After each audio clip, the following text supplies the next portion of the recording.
शिवं भजामि शिवं भजामि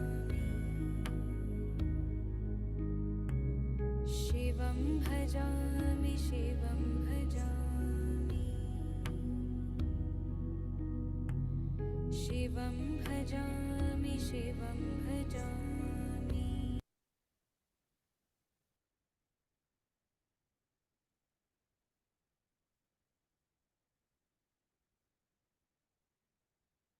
आहिस्ता आहिस्ता अब हम अपने भौतिक शरीर में वापस आ रहे हैं। इस शिव तत्व की ऊर्जा को अपनी आंखों के द्वारा अंदर समा लीजिए।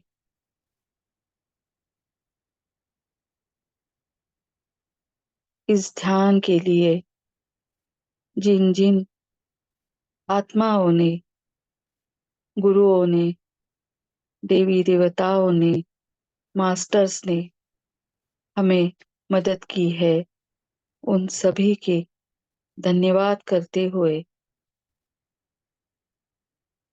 हम अब इस ध्यान से बाहर आते हैं।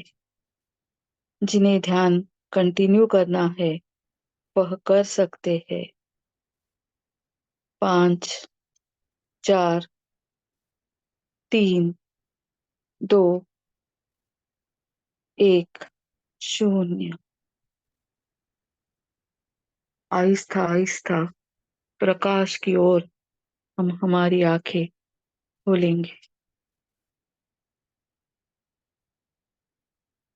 इस ध्यान में हमारे साथ जो बने सभी सज्जन हैं उनका भी धन्यवाद, धन्यवाद, धन्यवाद। भीमाशंकर ज्योतिर्लिंग की कृपा हम सभी पर बनी रहे, यही प्रार्थना।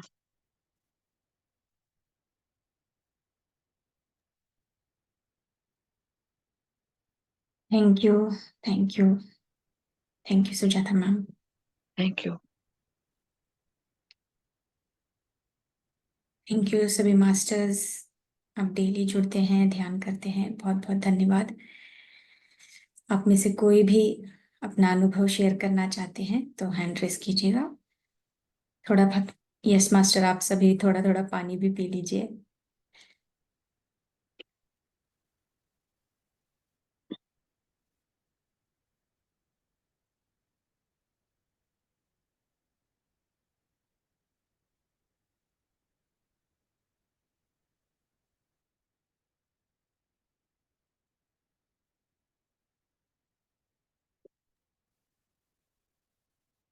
बबली जी, नंदा जी, चंचल जी, ज्योति सिंह, महादेवी जी,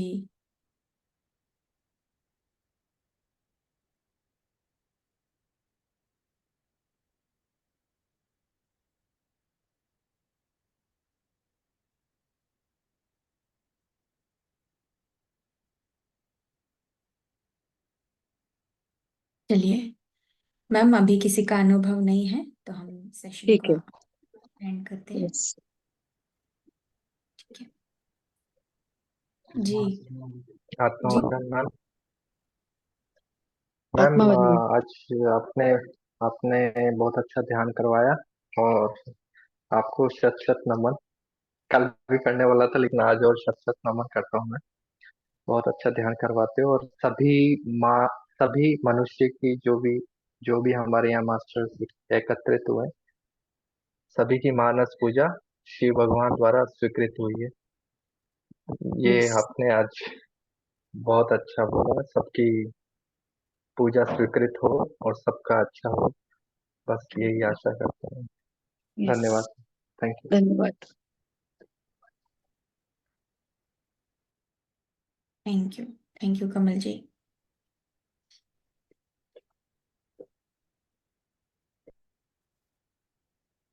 ठीक है मास्टर, मैम ओके। सेशन को एंड करते हैं यहीं पे। हम्म। थैंक यू मैम, एक और बार आपका बहुत बहुत धन्यवाद इतने अच्छे ध्यान के लिए, और साथ ही आप जो कथा भी बताते हैं, जो चीज़ मुझे भी कुछ कुछ मालूम नहीं थी और आपके माध्यम से मुझे पता चल रहा है, तो thank you so much. Thank you.